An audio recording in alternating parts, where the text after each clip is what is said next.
ما هي مساهماتك في إصلاح التشريع الضريبي الليبي؟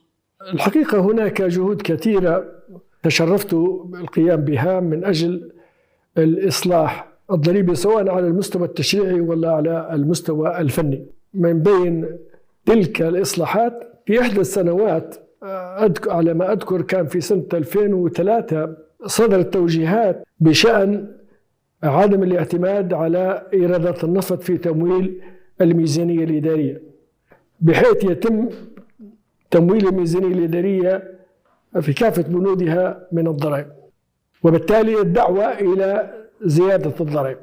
كلفت ضمن لجنة، الحقيقة ضمن لجنة كلفنا بإجراء أو تحقيق هذا المطلب. للأسف الشديد كان كل الإخوة اللي معاي وإلا حتى من مجلس الوزراء كانوا يعتقدون بأن الوسيلة الوحيدة التي يمكن بها تحقيق إيرادات ضريبية تكفي لتغطية النفقات العامة وزيادة هو فرض مزيد من الضرائب من ناحية، ومن ناحية أخرى رفع أسعار الضرائب. وهذا الحقيقة مفهوم خاطئ جدا، بل أن العمل به سيؤدي لنتائج عكسية. لذلك منذ اللحظات الأولى لبدء الاجتماعات بشأن إعداد مشاريع قوانين، كلفنا بإعداد مشروع قانون ضرائب الدخل وقانون ضرائب ومشروع لقانون ضرائب الدمغة ومشروع لقانون الضريبة الجمركية وقانون آخر أو مشروع آخر لقانون ضريبة الإنتاج، والجميع كانوا متجهون نحو فرض مزيد من الضرائب، وبمعنى أدق زيادة الحصيلة الضريبية لا تتم في كل الأحوال من خلال زيادة أسعار الضريبة أو فرض مزيد من الضرائب. في ذلك الوقت في سنة 2003 على سبيل المثال ضرائب الدخل كان القانون المطبق في ذلك الوقت هو القانون رقم 64 لسنة 73 بشأن ضريبة الدخل، وكانت أسعار الضرائب مرتفعة بدرجة مبالغ فيها. كانت الضرائب كان النظام يشمل ضرائب نوعية وضريبة عامة على الدخل. الضرائب النوعية تصل إلى 35% على الأفراد و60% على الشركات، إضافة إلى الضريبة العامة الدخل اللي تصل إلى 90% على الدخول التي تزيد عن 4000 دينار، وإضافة إلى استقطاعات أخرى زي ضريبة الجهاد والمساهمة في الشركات العامة وغير ذلك، بمعنى أن الاستقطاعات مبالغ فيها لدرجة لا تشجع على العمل والاستثمار.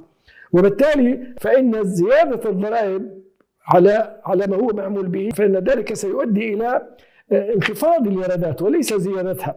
لذلك أصريت بأن نقوم بتخفيض أسعار الضرائب الحالية حتى نحصل إلى إيرادات ضريبية وفيرة. وجدت معارضة الحقيقة من جميع أعضاء اللجنة، ولكنني أصريت على الموقف.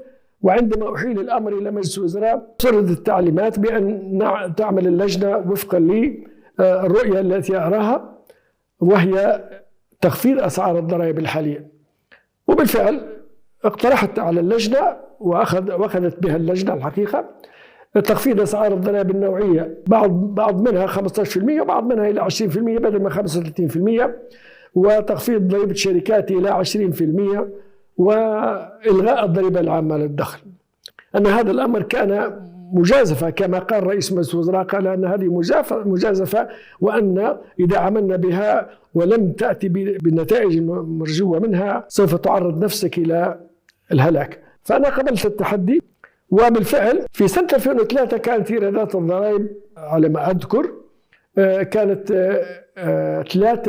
300 مليون دينار. صدرت القوانين اللي أعدتها اللجنة من بينها قانون ضرائب الدخل رقم 11 لسنة 2004. هذا القانون رقم 11 سنة 2004 بموجبه تم إلغاء الضريبة العامة للدخل وتم تخفيض الضرائب النوعية. وفي سنة 2006 بلغت إيرادات الضرائب 2 مليار و300 مليون دينار، من 300 مليون دينار إلى 2 مليار و300 مليون دينار، ارتفاع كبير جدا في إيرادات الضرائب برغم أن خفضنا أسعار الضرائب. نخرج بالنتيجة من هذا الأمر أن المبالغة في أسعار الضرائب سيؤدي إلى نتائج عكسية، سيؤدي إلى التهرب الضريبي، سيؤدي إلى عمليات التزوير، سيؤدي إلى عمليات انتشار الرشوة والفساد، سيؤدي إلى هروب رؤوس الأموال إلى خارج الدولة سيؤدي إلى عدم وجود الحافز على العمل وعلى الاستثمار، وبالتالي إلحاق الضرر بالاقتصاد.